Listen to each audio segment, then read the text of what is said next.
Well, how's everybody doing? Good, excellent. I am so glad to be here with you. Whether you're with us in the room right now, it is great to see you, or whether you are joining us live online right now on Facebook or YouTube. Thank you so much for taking the time to spend a few minutes with us today as we continue to unpack our series called In the Meantime, as we journey through the book of Daniel together.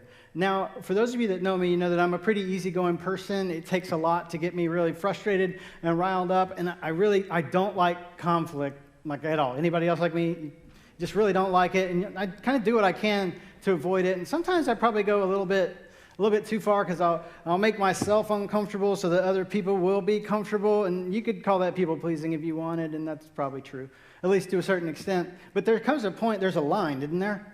Where you will come this far and you will come no further, and then we're about to fight. And one of those things for me is this: the Atlanta Braves are the worst. They're the worst. And you can't convince me otherwise. You know why? Because I grew up in Kentucky. I grew up a Reds fan, which isn't something that you really choose because they're terrible, but you're born into it, you know? And in the mid-'90s, the Braves would just beat the tar out of the Reds all the time, and it was infuriating. The only problem was my grandma, she was from Alabama, Roll Tide. Can I get somebody? Yeah, you know what I'm talking about. Yeah. She would come up. She was a huge Braves fan. So she would come up, and she would try to convert me away from Cincinnati into an Atlanta fan, and that just wasn't going to happen. And so we would go at it. We would fight about it. And one time, the fight got so bad, it ended with her chasing me. I promise this is true. She was chasing me around our basement with one of those foam tomahawks doing the war chant. For real. And to this day, I can't root for a team that does the tomahawk chop. I can't do it. I mean, I love Leslie and all that, but I can't root for Florida State. I can't root for any of these people because they do the tomahawk chop. Therefore, they are bad. You understand what I'm saying? It's amazing the things that become convictions in our lives, isn't it? You ever seen that Disney movie, Inside Out? They have these things, they call them core memories. And these are the things that shape your personality and the way that you interact with the world. And what I want to talk about today is similar to that, but a little bit different, because what they're actually mean, they're not core memories, they're convictions, aren't they? And they can be tied to memories, but it's your convictions that actually shape the way that you view the world and the way that you interact with it. Like I said a second ago, sometimes our convictions can be about some silly things, like what team is the best, or whether Star Wars is better than Star Trek, which it is, okay? And we could argue about that if you want. You can disagree with me, and I respect your right to be wrong, and that's fine. We can go on. We can still be friends. Maybe you don't care about either of those things. And you're like, what are we talking about? But I bet we could get a fight started in this room right now if I asked the question, what's the best truck that's ever been built? I know for a fact we could get a fight started in this room right now if I started talking about the fact that pineapple don't belong on pizza. I know we can, because we had this fight in our private Facebook group a few weeks ago, which was a fun time, by the way, wasn't it? That was a good time. And some things are just kind of silly, but we have a good time and we banter back and forth about it. And those are convictions, and that's fine. But when we drill past these surfacey kind of things, when we go a little bit deeper, we find out the core of who we are and our core convictions. And those are the things that truly, truly shape the way that we view the world and the way that we interact with it. And that's what I want to talk with you about today. Because we've been building our core convictions our entire lives. And last week, we said, if you remember, that it's your choices, not your circumstances, that shape your character. You remember that? But I want to build on that today, and I want to show you that it's our character is revealed in crisis as we live out our convictions. You see what we did there?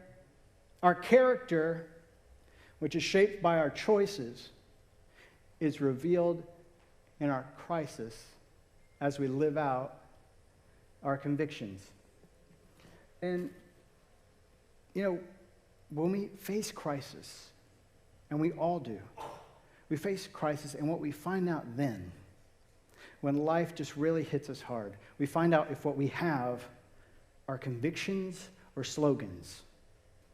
Because you won't sacrifice anything for a slogan, but you'll be willing to die for your convictions, won't you? You're willing to go to war over that. And when life really punches you in the face, you find out if you really believe what you say you believe. When you find out he's cheating on you, you find out, don't you? When you find out about the diagnosis, when you find out that you're about to lose your job in the middle of a pandemic and you're wondering, how in the world am I going to feed my family? Then you find out if you believe what you say you do. And I don't know if you've noticed this, but oftentimes when a crisis arises, a shortcut will come with it. Have you noticed that? And then you've got a choice to make. Will we take the shortcut, or are we going to hold true to our convictions? Will we take the shortcut? We're going to hold true to our convictions. Just as an example, when you find out he's cheating on you, do you cheat on him back because he had it coming and he deserved it? Or she? Or do you hold true to what you've always said you believe about the sanctity of marriage? When crisis comes, we find out if what we have are convictions or slogans. Now, we've been journeying through the book of Daniel together, and we've seen Daniel, Hananiah, Mishael, and Azariah, or as we're going to refer to them today by their Babylonian names, Shadrach, Meshach, and Abednego. We've seen them face all kinds of trials already, haven't we? We're barely into the 3rd chapter. They were 18 to 20 years old when they were ripped from their homelands, deported to Babylon, placed in 3 years of re-education camps. They were told they were going to be there for 70 years, basically a life sentence, and they had to decide if they were going to trust God in the middle of the trial or not. And then last week we talked about this dietary dilemma that they faced, where they were basically being force-fed food that had been sacrificed to idols, very likely, and was absolutely unclean and prohibited by the dietary laws of the Israelites.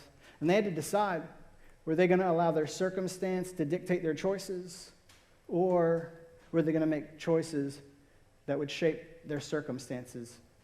And today, what we're going to talk about, and I don't want to belittle what they did last week, because this was a big deal. But if you'll pardon my phrase, today we're going to turn the heat up to 11, if you know what I'm saying. Because what they were about to face next was unlike anything they'd ever faced before. I don't know how much you know about Nebuchadnezzar, the ruler of Babylon, but this dude was outside of his mind. Okay, he built this giant golden statue of himself, by the way, and then he had musicians from all over the kingdom. At certain times of the day, they would play a song, and when you heard that song, you were supposed to bow down and worship the statue of Nebuchadnezzar. And, oh, by the way, if you didn't, we would publicly execute you and burn you to death in the giant furnace. Sound good? Great. Does it get more egotistical than a giant statue, a theme song, and a death threat? I submit that it does not. Okay? And Shadrach, Meshach, and Abednego, they found themselves right in the middle of this. And as we learned last week, at the very end, they were promoted in Babylon. They were rising through the ranks of the government. And how many of you know that as you start rising through the ranks of the government, you start making enemies? They were not the exception to this rule. There were people that were looking to get rid of them.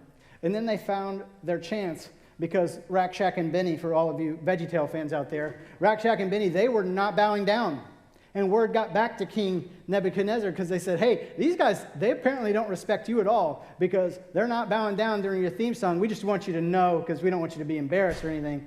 And Nebuchadnezzar predictably lost it. Here's where we pick it up in Daniel chapter 3. It says this: furious with rage, Nebuchadnezzar summoned Shadrach, Meshach, and Abednego. So these men were brought before the king, and Nebuchadnezzar said to them, is it true, Shadrach, Meshach, and Abednego, that you do not serve my gods or worship the image of gold I've set up? Now, when you hear the sound of the horn, flute, zither, lyre, harp, pipe, and all kinds of music, my theme song, if you're ready to fall down and worship the image I made, very good. But if you do not worship it, you'll be thrown immediately into a blazing furnace. Then what God will be able to rescue you from my hand? You got to have the crazy eyes when you say that. You know what I'm saying? But make no mistake about it, this was not an idle threat. This was master saying to slave, you will do what I tell you to do, or I will kill you very, very publicly. There will be no consequences for me. There might be some for you, depending on what you do next. So what are you going to do? Here's what happened.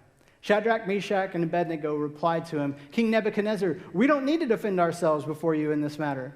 If we're thrown into the blazing furnace, the God we serve is able to deliver us from it, and he will deliver us from your majesty's hand. But even if he does not, we want you to know, your majesty, that we will not serve your gods or worship the image of gold you've set up. Now, this is a bold move, because Nebuchadnezzar ain't playing around. But they knew that trying to argue with him and reason with him was not going to be helpful. Because, first of all, anybody who says, you need to worship me or I'm going to kill you, it's going to be really hard to convince them that you don't need to worship them. Agreed? Secondly, Nebuchadnezzar would have been, much like most of the known world at the time, would have been polytheistic, which means he worshiped multiple gods. Okay, so the thought of not worshiping this God over here out of respect for this one over here, not even computing. Sometimes you're just better saving your breath. But this was a bold move, because maybe you've read this before, and so you know how it ends. But make no mistake about it, they didn't know how it was going to end. They didn't know if God was going to save them or not. And that's why they said, our God can save us if he wants to. But even if he doesn't, we're not going to serve you. We're going to worship your gods. It's not just not going to happen. Watch what happened next. Then Nebuchadnezzar was furious with Shadrach, Meshach, and Abednego, and his attitude toward them changed. He ordered the furnace heated 7 times hotter than normal, and commanded some of the strongest soldiers in his army to tie up Shadrach, Meshach, and Abednego and throw them into the blazing furnace. So these men, wearing their robes, trousers, turbans, and other clothes, were bound and thrown into the blazing furnace. The king's command was so urgent and the furnace so hot that the flames of the fire killed the soldiers who took up Shadrach, Meshach, and Abednego.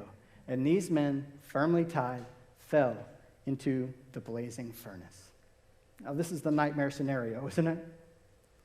Everything bad that could happen did happen here, because they just made a bold stand for God. Right? He's going to intervene, and he's going to save us. And now, wait a minute, we're tied up and we're getting carried off and thrown into something that would have looked like this. This is a lime kiln today, and this would have been something similar. This is obviously not the exact replica of what we're talking about here, but I wanted you to be able to see this so you can get this picture in your mind. And did you notice that they heated it so hot that the guards who tossed them in here died? There's no chance they're walking away from this. This is apparently the end. Yes, God can save us, but apparently he doesn't want to. But I guess here we go. And that's the end, right? No. Then Nebuchadnezzar leapt to his feet in amazement and asked his advisors, weren't there 3 men that we tied up and threw into the fire? They replied, certainly, your majesty. He said, look, I see 4 men walking around in the fire, unbound and unharmed, and the 4th looks like a son of the gods. Nebuchadnezzar then approached the opening of the blazing furnace and shouted, Shadrach, Meshach, and Abednego, servants of the Most High God, come out, come here. So Shadrach, Meshach, and Abednego came out of the fire, and the satraps, prefects, governors, and royal advisors crowded around them.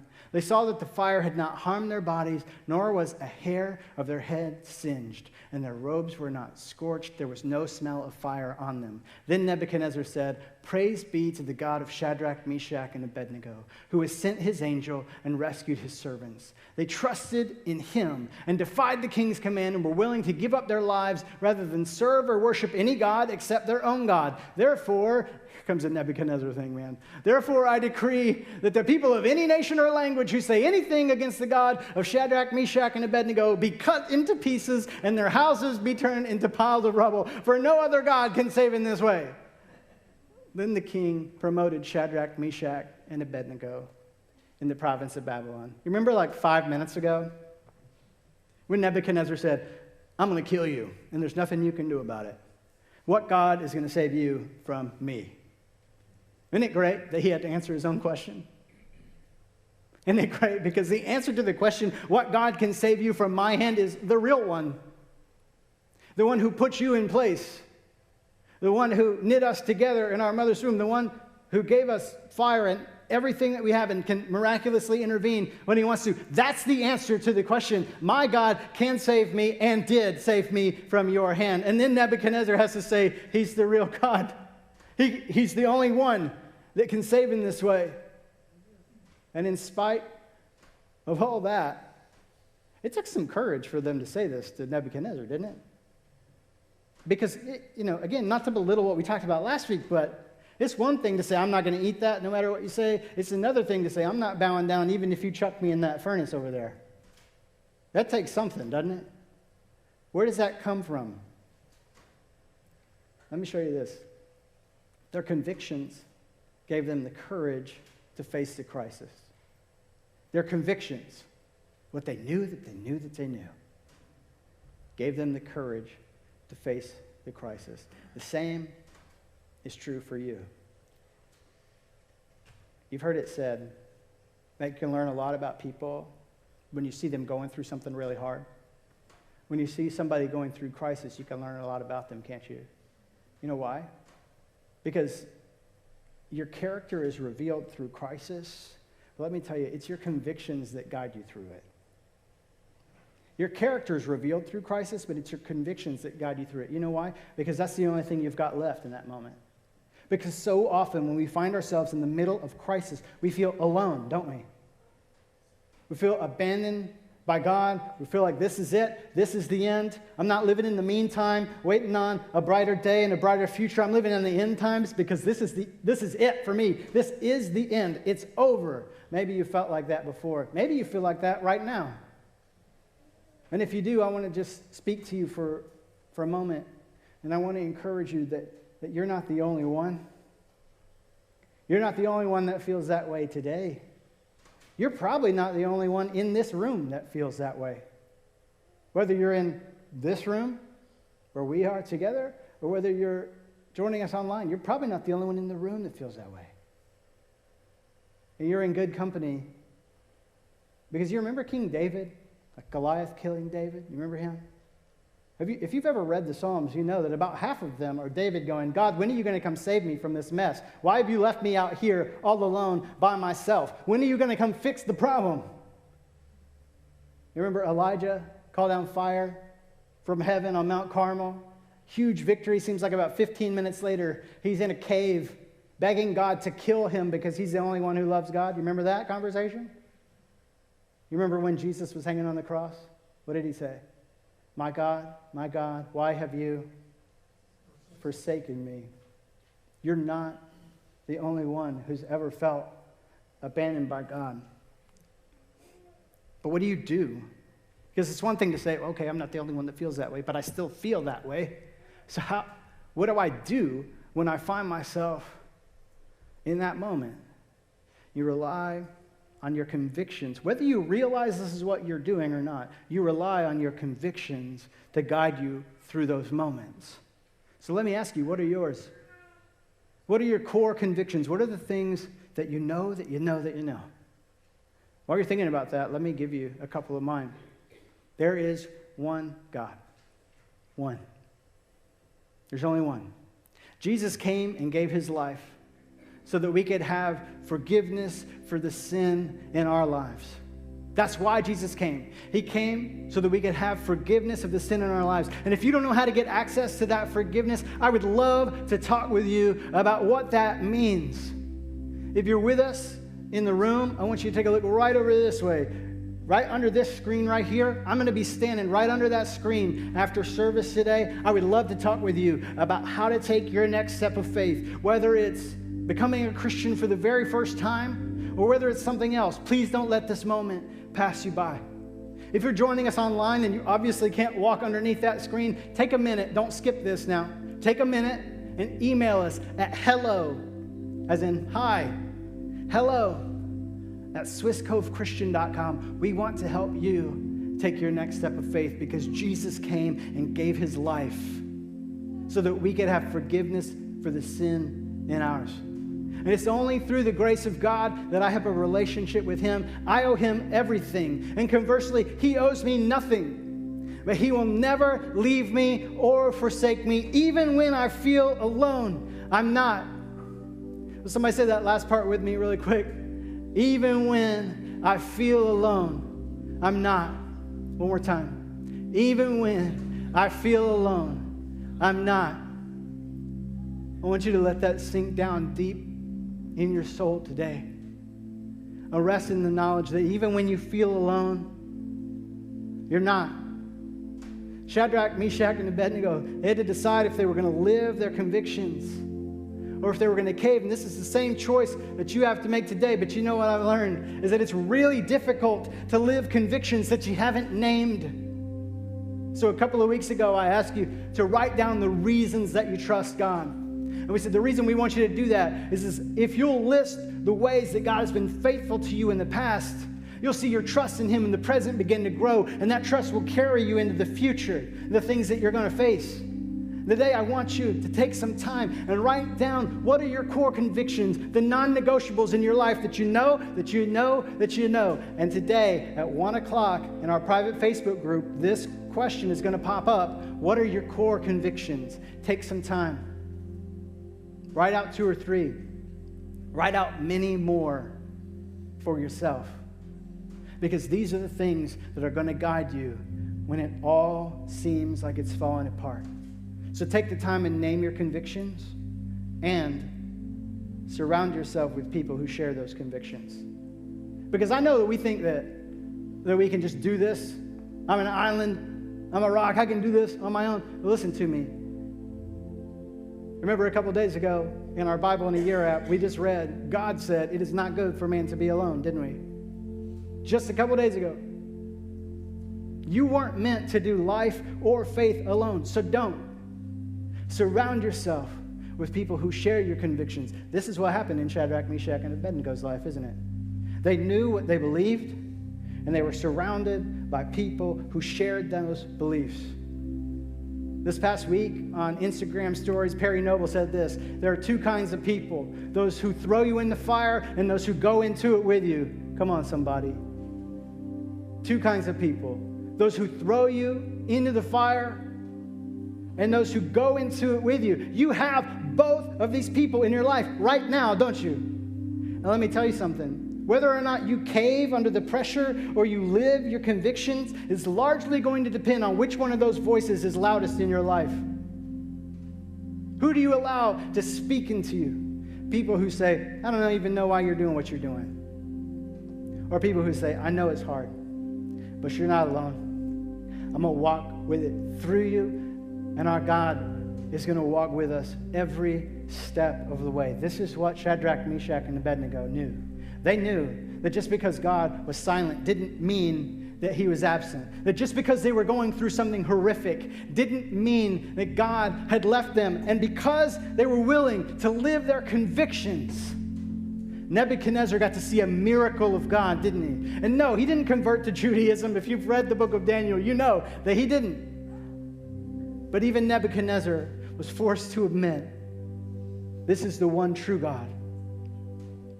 And it would never have happened had they caved to the pressure. So what I want you to remember is this: our crisis can reveal Christ in us.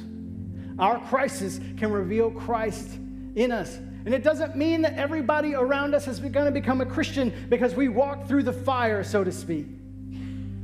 But I know this: the power of God has been most evident in my life when I needed His power to get me through the day. Anybody else? If you'll live your convictions, people are going to start to take notice. They're going to ask you questions like, hey, how are you doing what you're doing? How are you walking with such confidence and such courage in the face of a world that seems to be falling apart all around you? And when that question comes, you'll be able to say, I don't know what's going to happen next, but I know that my God will be with me every step of the way. And even if He doesn't save me from this, I'm going to give Him glory anyway.